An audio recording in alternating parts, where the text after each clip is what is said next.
தமிழ் புலிகள் கட்சி திராவிட முன்னேற்ற கழக தலைமையிலான கூட்டணியை ஆதரிச்சு தமிழ்நாடு முழுவதும் பிரச்சாரம் செஞ்சுக்கிட்டு இருக்கிறோம். அதனுடைய ஒரு படியா இன்னைக்கு நம்ம பகுதியில் ஓட்டு கேட்டு வந்திருக்கிறோம். ஏன் நம்ம திராவிட முன்னேற்ற கழக தலைமையிலான கூட்டணி ஓட்டு போடணும், இந்தியா கூட்டணியை நம்ம ஏன் ஆதரிக்கணும் அப்படின்னா, ரொம்ப ரொம்ப சாதாரணம். நேரத்தின் அருமைகிறது. நான் இன்னும் 2-3 பகுதிகளுக்கு பிரச்சாரத்துக்கு போகணுங்கிறதுனால ஒரே ஒரு சுருக்கமான ஒரே ஒரு செய்தியை மட்டும் சொல்றேன். ஒவ்வொரு கட்சியும் இந்த தேர்தலுக்கு முன்னாடி நாங்க ஆட்சிக்கு வந்தா இதெல்லாம் செய்வோம் அப்படின்னு ஒரு தேர்தல் அறிக்கை ஒன்று வெளியிடுவாங்க. இதே மாதிரி தான் கடந்த 10 ஆண்டுகளுக்கு முன்னால பிஜேபி கட்சி ஒரு தேர்தல் அறிக்கை வெளியிட்டாங்க. அதுல என்ன சொன்னாங்க, 2 கோடி பேருக்கு நாங்க வருஷத்துக்கு வேலை தருவோம், ஒவ்வொருத்தருடைய இந்த சுவிஸ் பேங்க்ல இருக்கிற கருப்பு பணத்தை எல்லாம் மீட்டு ஒவ்வொருத்தருக்கும் நாங்க 15 லட்சம் ரூபாய் அக்கௌண்ட்ல போட்டுருவோம் இப்படின்னு பல வாக்குகளுக்கு திரும்ப ஓட்டு போடுங்கன்னா அவங்க கேட்க முடியல. ஏன்னா அப்படி கேட்கிற அளவுக்கு அவங்க எதுவுமே செய்யல. இப்ப பிஜேபி கட்சி கூட கூட்டணியா 10 வருஷமா அதிமுக இருந்தாங்க. அந்த அதிமுக பிஜேபி கூட இருந்து பிஜேபி என்னென்னலாம் கெடுதலான திட்டங்கள் எல்லாம் கொண்டு வந்தாங்களோ, பல மக்கள் நலனுக்கு எதிரான திட்டங்களுக்கு எல்லாம் கூட இருந்து கையெழுத்து போட்டு தமிழ்நாட்டினுடைய அல்லது ஒட்டுமொத்த மாநில உரிமை நிலையும் அடகு வச்சுட்டு இன்னைக்கு ஏடிஎம்கேவும் பிஜேபியும் பிரிஞ்சிருக்கிற மாதிரி காட்டிக்கிறாங்க.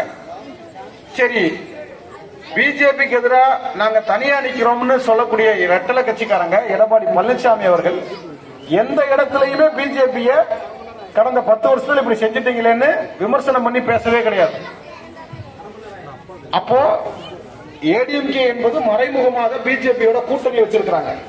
இப்ப ஏடிஎம்கேவும் பிஜேபியும் கடந்த 10 ஆண்டு காலத்துல இந்த மக்களுக்கு எதுவுமே நல்லது செய்யல அப்படிங்கறத தாண்டி இந்த மக்களுக்கு எதிரான பல திட்டங்களை அவங்க நிறைவேற்றி இருக்கிறாங்க.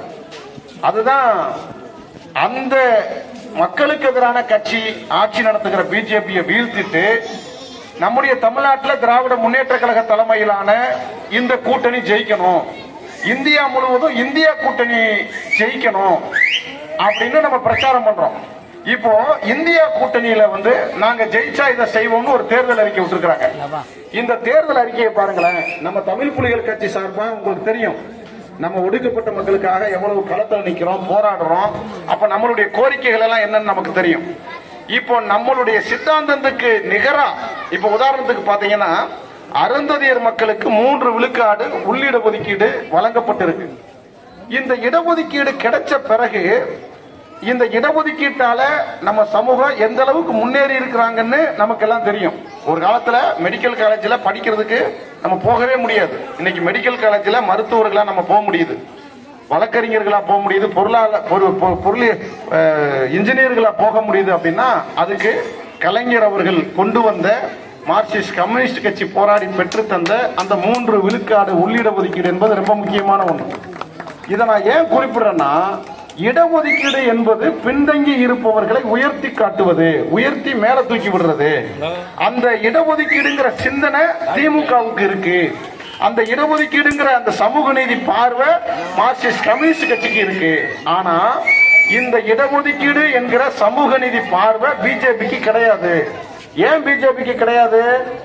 நாடாளுமன்றத்தில் 33% பெண்களுக்கான இடஒதுக்கீடு இதுவரைக்கும் பிஜேபி நிறைவேற்றவே இல்லை. அதையெல்லாம் தாண்டி இப்போ ராகுல் காந்தி காங்கிரஸ் கட்சி ஒரு அறிக்கை தேர்தலில் விட்டுருக்கிறார். இந்த அறிக்கையில பாருங்களேன், மீண்டும் இந்தியா கூட்டணி ஆட்சிக்கு வந்தா இந்தியாவில் 50% இடஒதுக்கீடுன்னு இருக்கு. இந்த 50% இடஒதுக்கீட்டுக்கு மேல மத்திய அரசாங்கமே நினைச்சா கூட 51 கூட்ட முடியாது, 52 கூட்ட முடியாது. 100% இடஒதுக்கீட்டுல 50% இடஒதுக்கீட்டை தான் நம்ம படிச்சு ஃபுல்லப் பண்றோம். மீதி 50% பொது இடம்னு சொல்லி அதை வச்சிருக்கிறாங்க. இதை உயர்த்தணும்னு நம்ம ரொம்ப காலமா போராடுறோம்.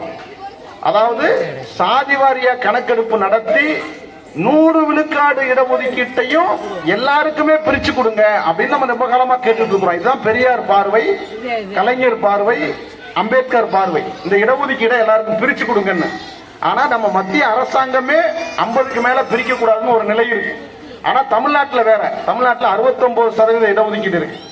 இப்போ ராகுல் காந்தி ஒரு தேர்தல் அறிக்கை விட்டிருக்கிறாரு. அதுல அவர் சொல்றாரு, இந்தியா கூட்டணி மீண்டும் ஆட்சிக்கு வந்தா இந்த 50% இடஒதுக்கீட்டை நம்ம உயர்த்தக்கூடிய ஒரு திட்டத்தை ஜீவோவை கொண்டு வருவோம். 50% இடஒதுக்கீட்டுக்கு மேல உயர்த்துவோம்னு சொல்றாரு. அது ரொம்ப ரொம்ப முக்கியமானது.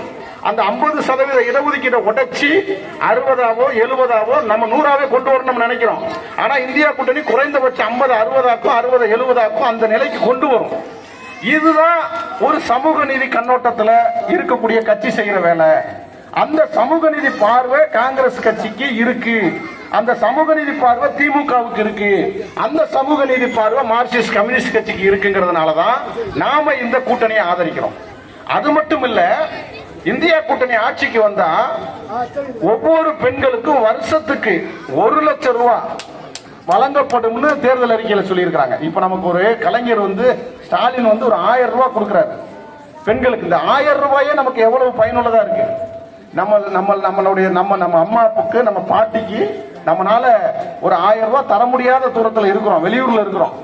ஆனா நம்ம அம்மாக்கோ பாட்டிக்கோ 1000 ரூபாய் தர முடியுதோ இல்லையா, மாசமானா கரெக்டா ஸ்டாலின் பணம் சொல்லி 1000 ரூபாய் கொண்டு வந்து கொடுக்குறாங்களா இல்லையா. இந்த 1000 ரூபாயே நமக்கு பெரிய பயனா இருக்கிற போது வருஷத்துக்கு 1 லட்சம் ரூபாய் காங்கிரஸ் கட்சி கொடுக்குதுன்னு சொன்னா எவ்வளவு பயனுள்ளதா இருக்கும்னு பாருங்க. இதெல்லாம் ஏன் சொல்றேன்னா, இதெல்லாம் பெண்கள் முன்னேறணுங்கிறதுக்கான சமூக நீதி பார்வை. இந்த பார்வை இந்தியா கூட்டணிக்கு இருக்கிறது. இந்த சமூக நீதியை குழி தோண்டி புதைக்கக்கூடியது பிஜேபி கட்சி. இன்னைக்கு பாத்தீங்கன்னா அம்பேத்கருடைய பிறந்த நாள் நம்ம எல்லாருமே இன்னைக்கு கொண்டாடி உட்கார்ந்து இருக்கிறோம்.